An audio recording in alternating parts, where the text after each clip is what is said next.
बोले भक्तवत्सल भगवान की, बोले भागवत महाप्राण की जय जय श्री राधेश्याम।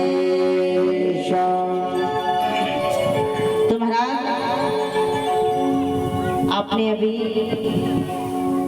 अजामिल की कथा सुनी। श्री सुखदेव जी महाराज कहते हैं धोखे से भी यदि भगवान का नाम मुख से निकलता है तो उसका बेड़ा पार हो जाता है। भगवान उसे भवसागर से पार कर देते हैं और अपनी शरणागति में ले लेते हैं। श्री सुखदेव जी महाराज कहते हैं राजन आगे की बड़ी सुंदर कथा है। महाराज इतनी सुंदर कथा है जिसमें महाराज उस कथा में हमें श्रवण करने को मिलता है कि एक शरियात महाराज, एक राजा थे शरियात, उनकी पुत्री थी सुकन्या। एक दिन वह अपनी पुत्री को लेकर के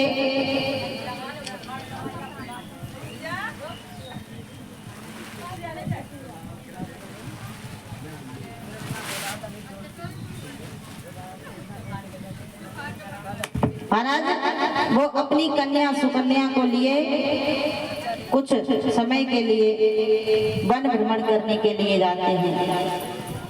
सुकन्या के साथ में सखियां जाती हैं, उनकी सखी सहेली। तो महाराज जो सुकन्या है वो अपनी सखियों के साथ में दूर निकल जाती है खेलते खेलते।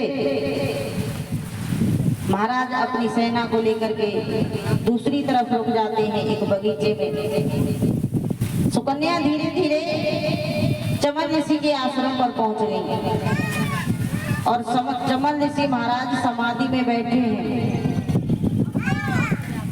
और चमन ऋषि समाधि में बैठे हैं तो उनकी ऐसी स्थिति है महाराज, अखंड समाधि लगा ली, भगवान की तपस्या कर रहे हैं, भजन कर रहे हैं।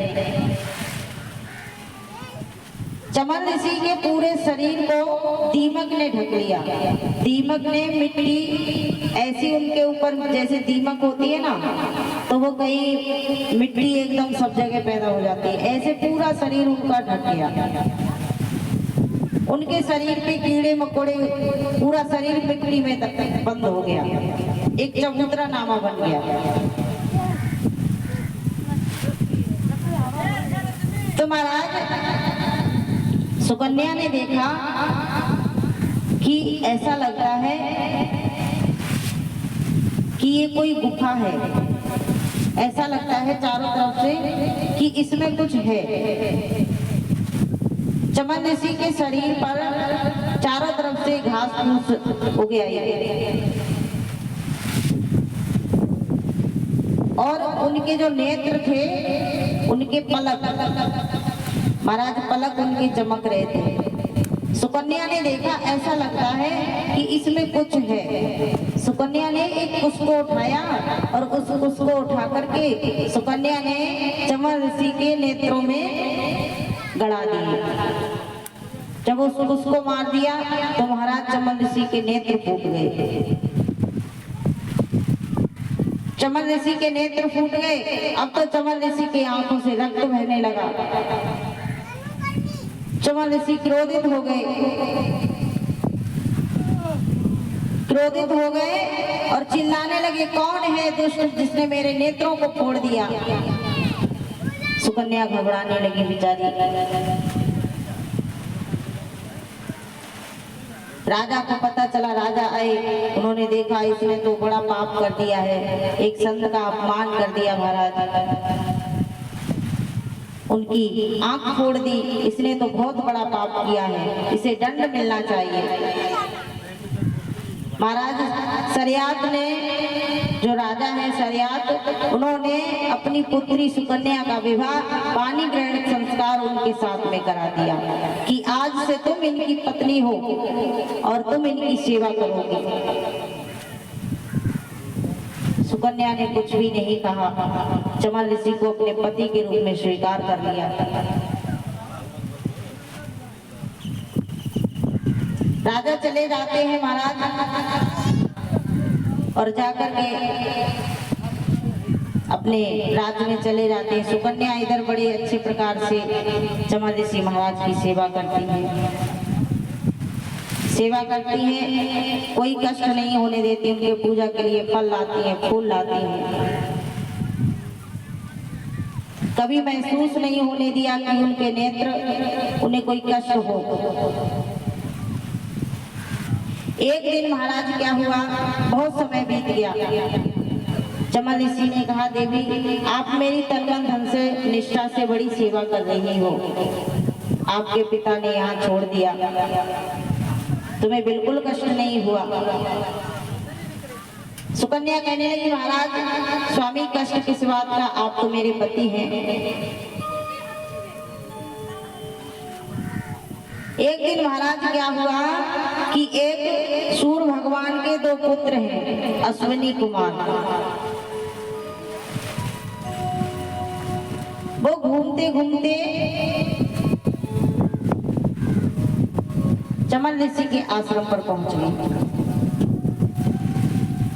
चमन ऋषि के आश्रम पर पहुंच गए और उस समय सुकन्या जो है वो फूल तोड़कर अपने पति की सेवा के लिए ला रही है। अश्विनी कुमारों ने कहा, देवी आप चमन ऋषि की पत्नी हैं? सुकन्या कहने लगी, हाँ मुझे उनके पास जाना है। सुकन्या कहने लगी, महाराज मैं अपने पति की आज्ञा लेकर आऊं तब आपको ले जा सकती हूँ। अश्विनी कुमारों ने कहा, देखो देवी मैंने सुना है तुम्हारे पति के नेत्र नहीं है, उन्हें दिखता नहीं है। सुकन्या ने कहा, वो अपराध मुझसे ही हो गया है। अश्विनी कुमारों ने कहा, देवी यदि आप चाहो तो मैं उनके नेत्रों को ठीक कर सकता हूँ, उनकी नेत्र ज्योति वापस ला सकता हूँ। कहाँ सुकन्या 16 साल की है और कहाँ चमन ऋषि 85 वर्ष के हैं। महाराज सुकन्या ने कहा, ठीक है आप मेरे साथ चलिए। देवी सुकन्या जो है अश्विनी कुमारों को अपने आश्रम पर ले जाती हैं। चमन ऋषि महाराज को बताती हैं, स्वामी ऐसे ऐसे अश्विनी कुमार आए हैं और वो कहते हैं कि हम आपके पति की नेत्र ठीक कर देंगे। तो बड़े खुश हो गए। चमन ऋषि महाराज कहने लगे, अच्छा। अश्विनी कुमारों ने औषधि बनाई और औषधि बना करके चमन ऋषि के नेत्रों पर रखी। महाराज नेत्रों पर रखी, कुछ समय के बाद चमन ऋषि की नेत्र ज्योति वापस आ गई। चमन ऋषि की नेत्र ज्योति वापस आ गई। जब उन्होंने पहली बार अपने नेत्र खोले तो सबसे पहले सुकन्या को देखा। अश्विनी कुमारों से कहा, हे अश्विनी कुमार आपने मेरे नेत्र ठीक किए हैं तो मैं आपको वचन देता हूँ कि आज से सभी देवी देवता तुम्हें यज्ञ में भाग देंगे। ये अश्विनी कुमार कौन है महाराज? ये अश्विनी कुमार सूर्य भगवान के पुत्र हैं। सूर्य भगवान और देवी संध्या के पुत्र हैं। देवी संध्या जो है ये सूर्य भगवान की पत्नी है और दूसरी पत्नी इनकी थी छाया। छाया कोई अलग नहीं थी, संध्या की छाया थी। जो परछाई होती है ना, वो संध्या की परछाई थी और उसी परछाई से उसी छाया से भगवान शनिदेव, जो शनिदेव हैं वो छाया के पुत्र हैं। आज अश्विनी कुमारों ने चमन ऋषि के नेत्रों को ठीक किया, उन्हें नया जीवन दिया। चमन ऋषि ने यज्ञ किया, अश्विनी कुमारों को यज्ञ में भाग दिलाया। महाराज श्री सुखदेव जी महाराज कहते हैं, राजा आगे की कथा बड़ी सुंदर है।